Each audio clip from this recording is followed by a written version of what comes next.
네, 마지막 혈투. 왜 마지막 혈투입니까? 네, 이제 곧 문재인 정권이 막을 내리지 않습니까? 네, 시즌2가 물론 될지도 모르지만, 이재명이라는 후보에 의해서 문재인 정부 시즌2가 될지도 모르지만, 이제 대통령 임기가 사실상 두세 달밖에 남지 않는 그런 5월 말이죠, 임기는. 네, 3월 9일이 대선 날이지만은 임기가 5월 말까지로, 5월 말에 취임식과 아마 그렇게 돼 있을 겁니다. 그런데, 예, 그래서, 지금 현실적으로 마지막으로 문재인이 칼을 뽑았다라고 제가 설명을 드릴 수가 있겠습니까? 예, 발단은 제가 서두에 말씀드린 대로 윤석열의 모 매체 인터뷰 방송이죠. 자, 집권하면은 적폐 수사할 겁니까? 라고 하니까 해야죠. 아니, 당연히 해야죠. 수사는 이루어져야죠. 라고 얘기를 한 게 바로 이제 발단이 된 것인데, 적폐가 있다면 당연히 그건 수사를 하는 거는 원론적인 거 아닙니까? 네, 적폐를 물론 어떻게 보느냐. 또 지금 문재인 정권이 이른바 박근혜 정부 적폐 청산을 한다고 하면서 그 난리를 폈던 거 아닙니까? 네, 청와대 그 앞에 광화문의 촛불 집회라든가 적폐 청산, 박근혜 하야, 박근혜 탄핵, 박근혜 물러가라 하는 그 피켓 이런 게 예, 그 당시에는 제가 동아일보에 재직하는 그 신분으로서 바로 동아일보 앞에 그 광화문 광장이 있지 않습니까? 그러니까 저는 취재차 또 제가 칼럼을 쓰기 위해서라도 어떤 분인가를 제가 수시로 가서 받지 않겠습니까? 네.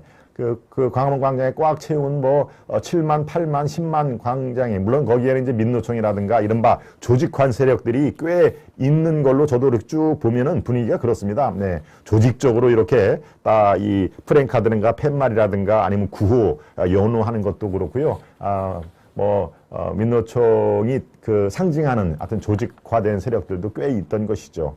네, 바로 그 적폐 청산으로 이 정권이 교체된 거 아닙니까? 결과적으로. 그렇죠? 네, 그런데 바로 이 정권 5년 동안 하는 이 정권에서도 잘못된 게 있으면은 당연히 그거는 수사를 해야죠. 라고 정치 보복이라는 얘기를 윤석열 후보는 한마디도 얘기를 하지는 않았는데 너 지금 정치 보복하자는 얘기냐라고 지금 문 대통령이 예, 어제 청와대 참모회의에서 그렇게 얘기를 한 것이죠. 네, 바로 이 대선 관련해서 야당의 유력 후보를 대통령이 저렇게 대놓고 비판을 하고 분노를 막 표출을 하고 사과를 해야 된다라는 것은 글쎄요, 제 기자 생활 30년을 아무리 기억을 해도 저런 적은 한 번도 없었습니다.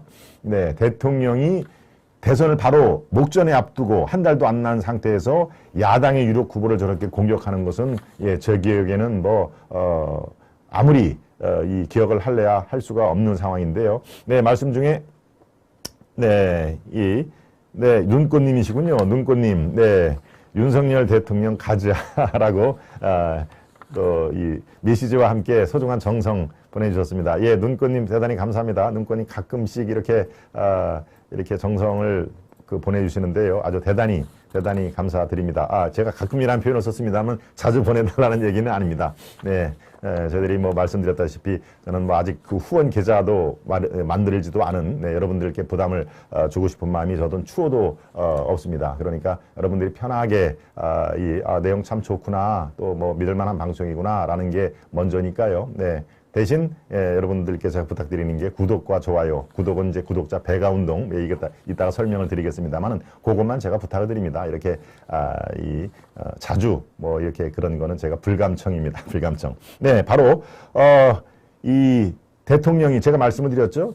현직 대통령이 야당 후보를 이렇게 대놓고 공격한 거는 전례가 있을 수가 없다. 그러니까 야당에서는 바로 저거 대선 개입 아니냐, 선거법 위반이다라고 얘기를 나와도 크게 이게 문제될 게 없이 바로 특정 후보를 겨냥을 해서 사과하라. 그러고 무슨 내로남불이다. 네가 검찰총장이 있을 때 그럼 적폐 청산을 보고만 있다라는 거나 굉장히 격하게 반응을 했습니다. 그것도 본인이 자필로 이렇게 써가지고 작심하고 이 참모회의 모두 발언에서 얘기를 한 것이죠. 그러니까 강도라든가 그게 상당히 아주 의미심장한 겁니다. 작심하고 얘기를 한 것이죠.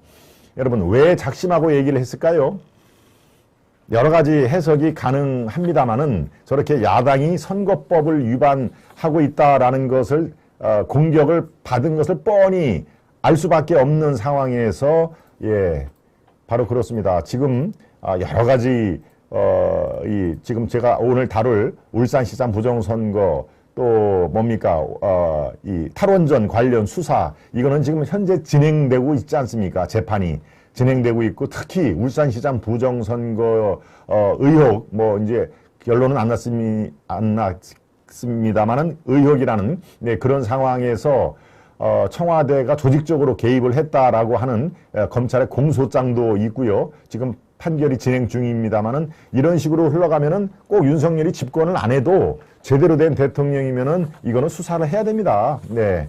아니 이건 밑도 끝도 없이 청와대가 뭘 개입했다는 거야 라고 전혀 근거가 없는 상황에서도 이런 의혹을 제기할 판인데 지금 스스로 예, 재판이 진행되고 있고 검찰에서 청와대가 울산시장 그 친구인 송철호 지금 현재 시장을 당선시키기 위해서 7개 국시를 동원해서 조직적으로 지원을 한 정황이 드러난다. 그러니까 현재 지금 김기현 원내대표가 울산시장 같이 경합을 했지 않습니까? 민주당에서는 송철호, 이쪽 그 한나라당 계열 뭡니까? 그 당시에는 미래통합당 전신이니까 새누리당이겠군요. 새누리당에는 김기현. 그런데 청와대가 개입을 해서 울산시장을 송철호가 당선되게 만들었다라고 하는 게 검찰의 제 얘기가 아닙니다. 검찰의 공소장에 그게 조목조목 나오는 것이죠. 그러니까 누가 대통령이 됐더라도 이런 게 바로 적폐 아니면 뭐가 적폐입니까?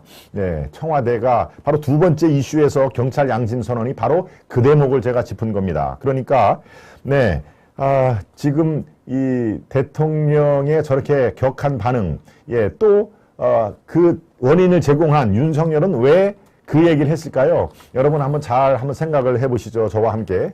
예, 윤석열 후보가 이 언론 매체에서 적폐 수사는 해야죠. 수사는 이루어져야죠. 라고 얘기를 한 거는 그냥 툭 나오는 얘기가 아닙니다.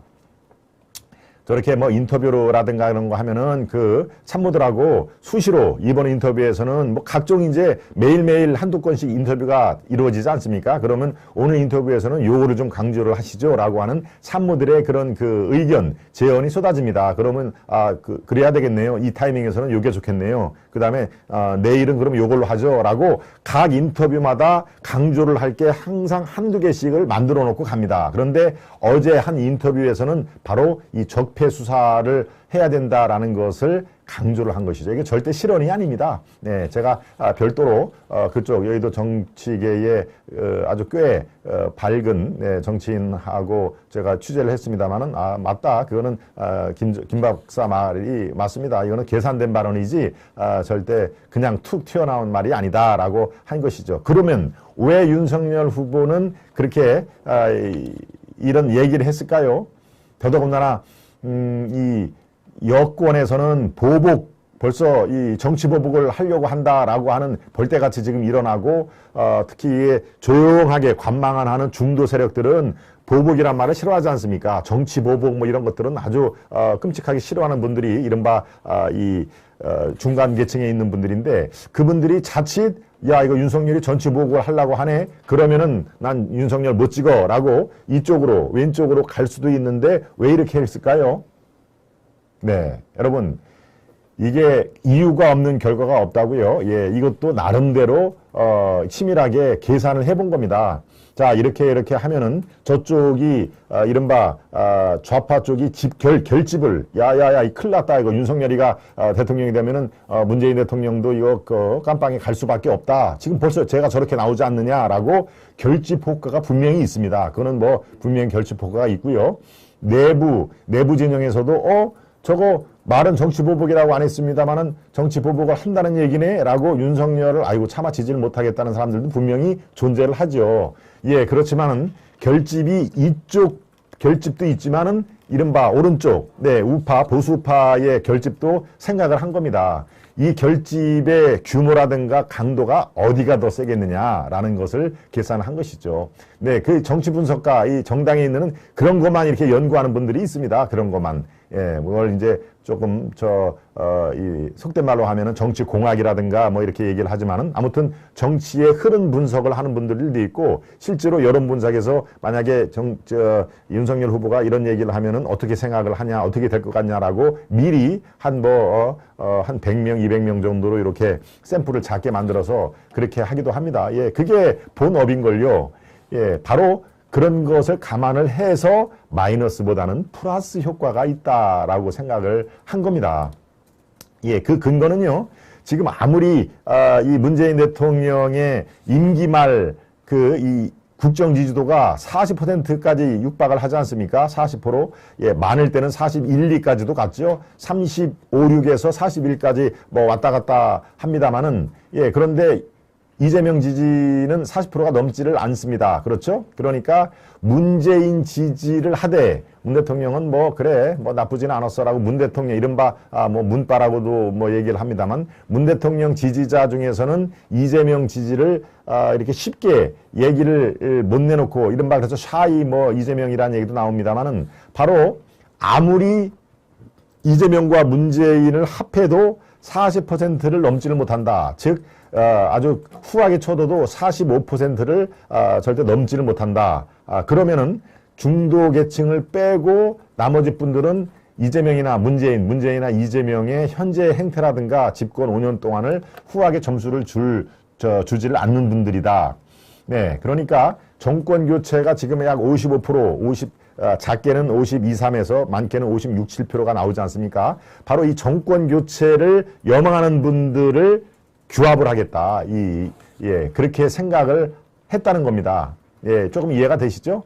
예, 문재인의 지지율이 뭐 국정수행이 45%, 50%까지 가고 이재명도 40%가 넘으면은 이 결집이 되지 않으지만 아무리 해도 이 사람들은 41, 2에서 끝나고, 네, 그 다음에 정권 교체를 염망하는 사람들은 평균 55% 나오니까 지금 대결 구도가 정권 교체를 더 결속시키는 게 플러스 효과가 나온다라고 그런 정치 분석을 했다는 얘기죠. 네, 저는 뭐 상당히 그 분석에 그래서 그런 말을 했구나라는 것을 저는 이해를 했습니다만은 바로 정권 교체를 한쪽으로 묶고 또 정권 교체의 주체가 바로 단일화의 대상인 네, 뭡니까? 안철수가 아니라 윤석열이 돼야 된다라고 하는 이중포석을 깔은 겁니다. 이중포석을.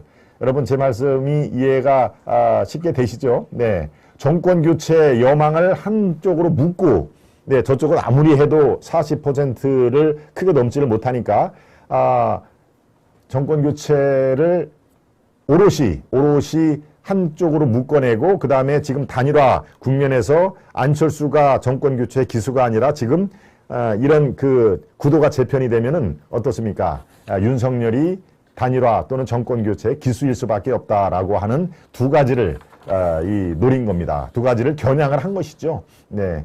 그러니까 지금 뭐 설왕설래 야 이거 윤석열이 이 얘기한 거는 조금 실언 아닌가? 오히려 손해 아닌가? 이렇게 중차대한 그 상황에서 왜 저런 얘기를 했을까? 오히려 표는 중도표가 다 저쪽으로 정치 보복한다면 저 사람들은 윤석열 표를 안 줄 텐데라고 걱정과 우려를 하신 분들이 있지만 예, 꼭 그렇지는 않다는 점. 네. 이 정권 교체를 한쪽으로 크게 묶고 정권 교체의 대상이 안철수가 아니라 윤석열이라는 두 가지 겨냥을 해서 적폐 수사, 적폐가 있으면 당연히 한다라고 하는 메시지를 전달을 한 거다.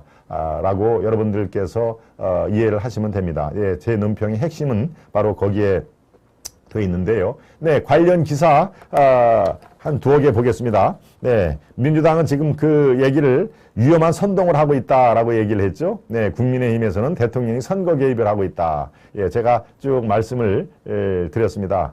윤석열이 지금 정치 보복을 사실상 하려고 하는 거 아니냐라고 하는 그런 위험한 선동이라고 얘기를 하는데요. 네, 민주당의 의원 전원의 규탄 성명을 지금 냈습니다. 네, 당 핵심이 수세 뒤집을 유일한 카드다. 그렇죠? 예, 문대, 이렇게. 자, 문 대통령이 드디어 이제 화를 냈다. 엄청나게 격노를 했다. 전체, 이른바 친문을 포함한 게 아니라, 좌파, 또, 진보 세력은 총 지금 결집을 해야 된다. 그래서 수세 뒤집을 유일한 카드가 바로 이 문과 윤과 문의 대결 구도를 가야 된다라고 돼 있는데요. 네, 이준석 또 한마디 했군요. 야당이만 선택적으로 분노를 한다. 예, 이준석 얘기했고요. 윤 후보 발언은 성역이 없다는 원칙론이다. 예, 제가 지금 말씀을 드린 것인데, 예, 그런데요. 그런데 저렇게 수세 뒤집을 유일한 카드에 대해서 이재명은 상당히 난감해하고 있습니다. 이재명은 왜 난감해하고 있을까요? 예, 바로 이건 난감할 수밖에 없습니다. 이건 아마 이재명 후보하고 상의를 해서 한 게 아닌 걸로 제가 파악이 되는데, 예, 선거에서는 윤석열 대 이재명, 이재명 대 윤석열 구도를 가야 매일매일 이재명이 주목을 받고, 예, 이른바 언론의 스포트라이트를 받는데, 지금 완전히 구도가 급변이 된 상태에서 이재명은 쑥 어디론가 사라지고 윤석열 대 문재인, 문재인 대 윤석열 구도로 가면은요, 이재명은 예, 스포트라이트를 받을 수가 없는 상황인 겁니다. 실제로 어제 오후부터 오늘 오전까지 예, 언론에서 이재명이라는 얘기가 거의 한 40%가 줄어들었다는 겁니다. 네. 그 자리를 바로 문재인이라는 이름이 치고 들어간 것이죠. 그러니까 문재인이 부각이 될수록 구도 자체가 윤석열 대 문재인으로 가면 갈수록 이재명은 존재감이 쪼그라들 수밖에 없는 상황이니까 이거 꼭 나를 도와주는 게 아닌데 라고 상당히 난감해 하고 있다라고 하는 게, 예, 저는 이재명은 충분히 지금 난감한 그 상황입니다. 이른바 문바들이 이 이재명은 글쎄 탐탁치 않다라고 생각하는 그런 기류가 분명히 있었지 않습니까? 그런데 이번 일을 계기로 그래도 문재인 대통령을 위협하는 윤석열은 절대 안 된다. 따라서 이재명이 그냥 대통령으로 지원을 해야 되겠다라고 하는 표도 이재명한테 돌아는 오겠지만, 전체적으로 이게 이재명의 존재 가치, 후보로서의 어떤 스포트라이트는 제가 말씀드린 대로 어제와 오늘 기사량이 이재명이 40%가 줄었다고 하지 않습니까? 그러니까 구도 자체가 선명하게 윤석열이냐 이재명이냐 이 구도로 가야 될 텐데, 지금 이재명이 스르르 눈 녹듯 사라지고 그 자리에 문재인이 들어섰다는 것은 이재명으로서는 결코 이거 내가 바라는 구도가 아닌데 라고 생각이 든 겁니다. 실제로요, 현직 대통령이 이 대선 후보를 심하게 공격을 하면 할수록 그 대선 후보의 몸집, 정치적인 체급은 커질 수밖에 없는 것입니다. 네, 여러분 잘 기억을 한번 저와 함께 되돌아보시죠. YS 한번 생각할까요? YS 때 누구를 공격을 했습니까? 자기 말을 안 듣는다고 이회창 당시 총리 또 감사원장을 지낸 이회창 후보를 공격을 많이 했습니다. 왜? 자기 말을 고분고분 안 들고 자꾸 이렇게 이 딴지를 건다고 해서 이회창을 YS 말기에 공격을 많이 했죠. 예, 공격을 많이 하니까 어떻습니까? 이회창이 슬슬 그 존재감이 사라졌나요? 때리면 때릴수록 새가 달구어지는 것처럼 이회창이 주가가 그만큼 올라간 것이죠. 그러니까 정치에는 정자도 몰랐던 이회창이 YS가 공격을 여러 번 수차례 하니까 바로 그냥 슈퍼 헤비급으로 올라간 상황이 돼버리지 않았습니까? 네. 바로 그런 그걸 생각을 해보면요. 현직 대통령이 대선 후보를 때리면 때릴수록 공격을 하면 할수록 그 후보는 정치적으로 커지는 겁니다. 예. 그러니까 윤석열 입장에서도 당연히 그런 걸 다 그 캠프에서도 다 감안을 하고, 네, 적폐 수사는 당연히 해야죠라는 얘기가 그래서 나온 것이죠. 네. 네, 문 발언을 두고 법조계에서는 어떻게 생각할까요? 법조계에서는 문 대통령의 저 발언이 적절치 않다라고 하는 반응이 더 많습니다. 네, 뭐 대부분 100% 법조계가 똑같이 보는 건 아닙니다만은, 예, 정권 수사를 막아놓고 이렇게 비판을 한다라고 하는 그 관련 기사가 있습니다. 보여주시죠. 예, 정권 수사를 막아놓고 이제 와서 이 윤석열을 비판한다라고 하는, 네, 그 얘기가, 예, 바로 문 대통령이 이렇게 얘기를 했죠. 총장 땐 적폐를 왜 못 본 척했나? 당신이 서울지검장이고 검찰총장이었을 때, 그럴 때는 적폐가 있었다면 왜 못 본 척했냐라고 얘기를 하니까, 야, 그거는 대통령이 할 말은 아니다. 정권 수사를 막아놓고 지금 왜 와서 저렇게 얘기를 하느냐라고 하는 건데요. 네, 관련 표가 있습니다. 지금 이 문 대통령이 그 표가 바로 저렇게 일목요연하게 되어 있습니다. 저걸 설명을 제가 드리면 아마 여러분들 훨씬 이해가 쉬울 겁니다. 윤석열 전 총장을 배제하고 압박한 주요 사건. 여러분들이 아마 기억하고 계실 겁니다. 다 월성 원전 비리 사건.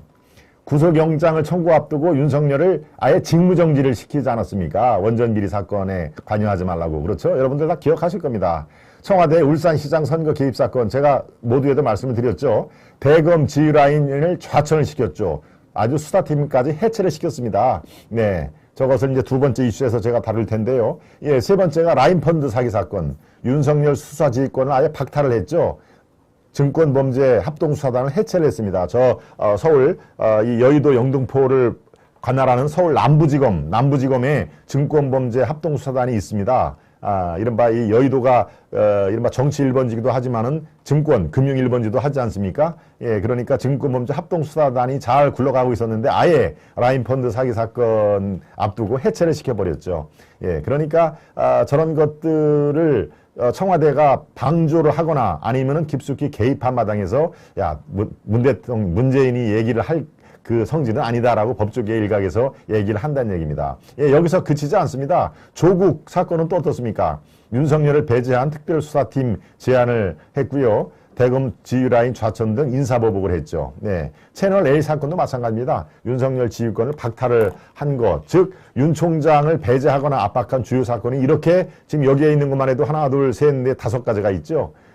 바로 이례적으로 강경 발언으로 선거 개입 논란을 자초한 문재인 대통령이 이 윤석열 전 총장을 배제한 이런 그 사건이 한두 개가 아닌데 바로 정권 수사를 막아놓고 지금 이렇게 사과를 하라고 얘기를 하는 거는 이거는 앞뒤가 맞지 않는다라고 지금 법조계에서도 이렇게 들고 일어날 조짐을 보이고 있다라고 하는 얘기를 전해드립니다. 급변하고 있는 대선 구도 마지막 혈투를 벌이고 있다라는 제목으로 여러분들께 설명을 드렸습니다.